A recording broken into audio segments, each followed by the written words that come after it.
अस्सलाम वालेकुम। क्रिप्टो की बिगनर फ्रेंडली सीरीज में मैं आपका वेलकम करता हूं और आज है डे 2। आज हम बात करने वाले हैं बहुत एक इम्पोर्टेंट लेकिन एक कंफ्यूजिंग टॉपिक के बारे में कि स्पॉट वॉलेट और फ्यूचर के वॉलेट में क्या फ़र्क होता है। अगर आप क्रिप्टो ट्रेडिंग स्टार्ट करना चाहते हैं या फिर आप क्रिप्टो ट्रेडिंग स्टार्ट कर चुके हैं तो आज की इस वीडियो में आपका ये कॉन्सेप्ट क्लियर हो जाएगा।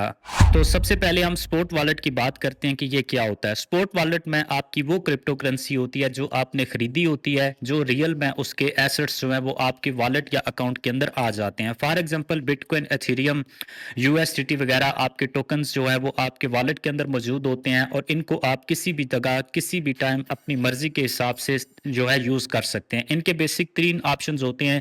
आप इनको जब चाहें बाय सेल कर सकते हैं, आप इसको लॉन्ग टर्म होल्ड कर सकते हैं और तीसरा नंबर सबसे ज़रूरी कि आप जब चाहें इसको किसी भी दूसरे वॉलेट के अंदर ट्रांसफ़र कर सकते हैं।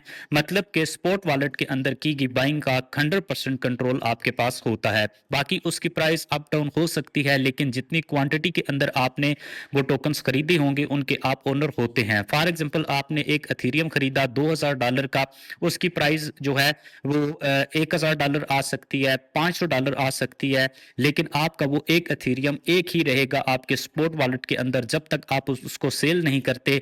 उसकी ओनरशिप आपके पास ही रहेगी। तो ये होता है स्पॉट वॉलेट। तो अब हम बात करेंगे फ्यूचर वॉलेट के बारे में। फ्यूचर वॉलेट के अंदर आप जितने भी क्रिप्टो टोकन्स होते हैं वो आप सेंड करते हैं स्पॉट वॉलेट के थ्रू फ्यूचर के अंदर और वहां से आप फ्यूचर ट्रेड लगाते हैं, या तो आप शॉर्ट या लॉन्ग। वो मैं ऑलरेडी बता चुका हूं अपनी क्लास 1 में। तो उसमें आपकी जो ट्रेड होती है वो कॉन्ट्रैक्ट बेस पे होती है। आपने $100, $200 या जितनी भी अमाउंट फ्यूचर ट्रेड अंदर लगाई होती है या वहां पे इन्वेस्ट की होती है, उसका आपको ओनरशिप नहीं मिलता। आप एज ए कॉन्ट्रैक्ट उसके अंदर इन्वेस्टर बन जाते हैं। उसके अंदर आपके लॉसेस के चांसेस ज़्यादा होते हैं।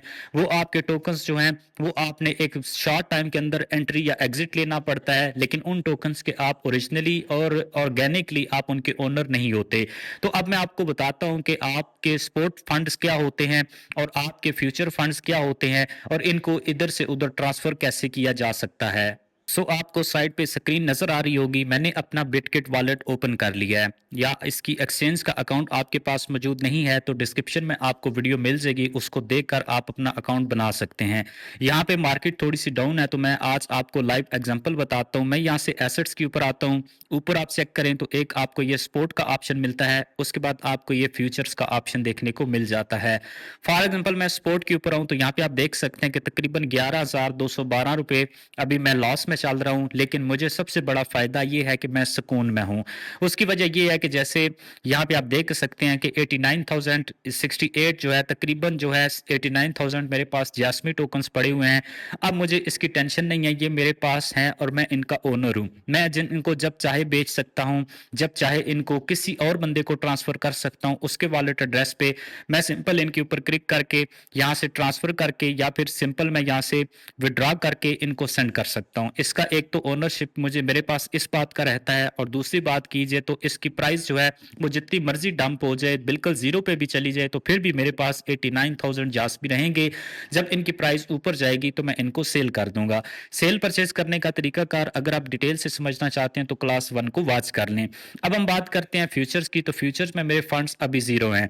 अब मैं आपको बताता हूं कि आप स्पोर्ट के ऊपर आते हैं, आपके पास जितने भी यूएसडीटी या कोई भी टोकन पड़े होते हैं, आप जिसके थ्रू फ्यूचर्स के अंदर वॉलेट के अंदर ट्रांसफर करना चाहते हैं, तो आप ट्रांसफर के ऊपर क्लिक करेंगे।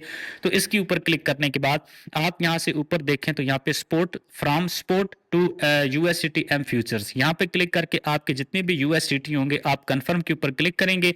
कंफर्म पे क्लिक करेंगे तो यहाँ से आपके जो यूएसडीटी होंगे वो आपके फ्यूचर वॉलेट के अंदर आ जाएंगे, जो कि आप देख सकते हैं कि यहाँ पे वॉलेट मेरा आ चुका है। ठीक है, इस तरीके से आपके जो फ्यूचर्स वॉलेट के अंदर टोकन्स अब वो आ जाएंगे। मेरे पास अभी यूएसडीटी मौजूद नहीं है। तकरीबन जो है 10 लाख के करीब मेरी अमाउंट है मेरे पास पड़ी है, जो कि ऑलरेडी मैं सारी इन्वेस्ट कर चुका हूं। तो इस तरीके से आप स्पोर्ट से फ्यूचर्स के अंदर फंड ट्रांसफर कर सकते हैं, और उसके बाद फ्यूचर ट्रेड कैसे लेते हैं वगैरह वगैरह अगर आप डिटेल से समझना चाहते हैं मेरे कॉन्सेप्ट को, तो आप कोशिश करें कि मेरी सारी क्लासेस को देखें ताकि स्टेप बाय स्टेप आप इसको समझ सकें। दोस्तों उम्मीद करता हूं कि आपने स्पॉट वॉलेट और फ्यूचर वॉलेट के अंदर फ़र्क डिटेल से समझ लिया होगा। इंशाल्लाह हम नेक्स्ट क्लास के अंदर सीखेंगे कि आप कैसे स्पॉट ट्रेडिंग कर सकते हैं और कैसे फ्यूचर ट्रेडिंग कर सकते हैं। मज़ीद क्लासेस को फॉलो करने के लिए हमारे चैनल को सब्सक्राइब और वीडियो को लाइक करना मत भूलिएगा। मैं जो ट्रेडिंग करता हूँ उसके मैं रेगुलरली प्रूफ्स जो हैं वो मैं अपने टिकटॉक के ऊपर पोस्ट करता हूँ, आप वहाँ पे जाके उसको देख सकते हैं।